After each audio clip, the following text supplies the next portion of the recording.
Hello friends, તમારું સ્વાગત છે મારી ચેનલમાં। તો ગરમીની સિઝનમાં દરેકને કંઈક ના કંઈક ઠંડુ પીવાનું મન થતું હોય છે, પણ આજે આપણે એક નવી જ રીતનું શરબત બનાવીશું જે પેટની એસિડિટી અને બળતરા દૂર કરશે, સાથે સાથે ગરમીમાં તમને લૂથી પણ બચાવશે। ગરમીની સિઝનમાં બાળકો બહારના કોલ્ડ ડ્રિંક્સ પીતા હોય છે તો તે શરીરને નુકસાનકારક હોય છે, પણ તમે આ રીતનું શરબત બનાવીને તેમને આપશો તો શરીર માટે પણ હેલ્ધી રહેશે અને ફક્ત 2 જ મિનિટમાં તમે આ શરબત બનાવીને તૈયાર પણ કરી શકો છો। તો ચાલો એકદમ ઝટપટ બની જાય તેવું આપણે હેલ્ધી શરબત બનાવવાનું શરૂ કરીએ। રેસીપી સારી લાગે તો વિડીયોને લાઇક કરજો, શેર કરજો અને ચેનલને સબસ્ક્રાઇબ કરીને બેલ આઇકનને પ્રેસ કરજો એટલે નવી નવી રેસીપીના નોટિફિકેશન આવશે। તો ચાલો બનાવીએ।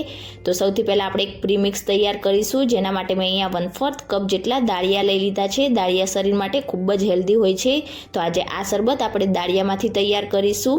તો એક નાના મિક્સર જારમાં 1/4 કપ જેટલા દાળિયા ઉમેરીશું અને જેટલા જ પ્રમાણમાં તમે દાળિયા લીધા હોય એટલા જ પ્રમાણમાં તમારે આ રીતે મોટી જે ખડી સાકર આવે છે તે લઈ લેવાની હોય છે। ખાંડ કરતાં સાકર શરીર માટે હેલ્ધી હોય છે, એટલે આપણે ખાંડની જગ્યાએ સાકરનો ઉપયોગ કરીશું।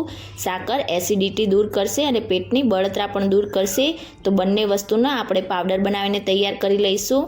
તો અહીંયા તમે જોઈ શકો છો, મેં આ રીતે એકદમ ફાઇન પાવડર બનાવીને તૈયાર કરી લીધો છે। આ પાવડર તમે આ રીતે બનાવીને ફ્રીજ વગર જ 8 થી 10 મહિના સુધી બહાર જ એરટાઇટ કન્ટેનરમાં ભરીને સ્ટોર કરી શકો છો અને જ્યારે પણ તમારે શરબત બનાવવું હોય ત્યારે ફક્ત 1 જ મિનિટમાં તમે શરબત તૈયાર કરી શકો છો।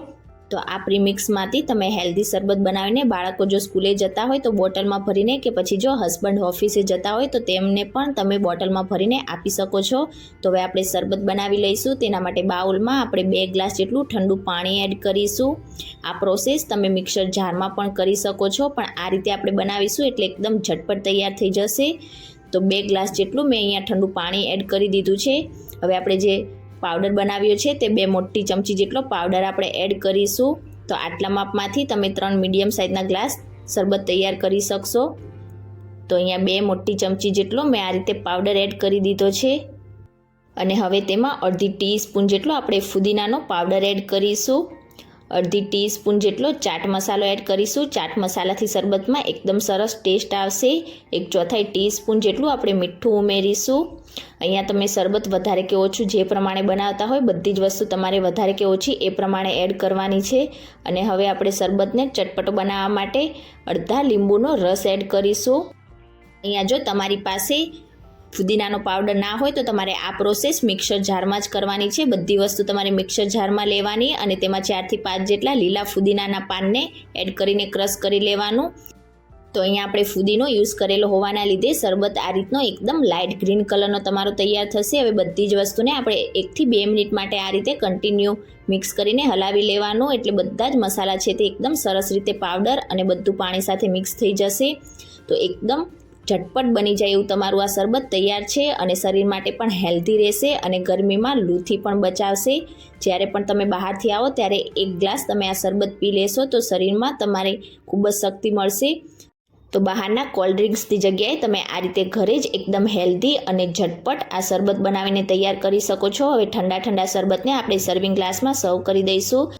તો બંને ગ્લાસમાં આપણે આ રીતે 2 આઈસ ક્યુબ એડ કરીશું અને હવે આપણું બનાવેલું દાળિયાનું ઠંડુ શરબત એડ કરીશું। તો તમે ક્યારે પણ આ રીતે દાળિયામાંથી શરબત ના તૈયાર કર્યો હોય તો એકવાર જરૂરથી બનાવીને ટ્રાય કરજો।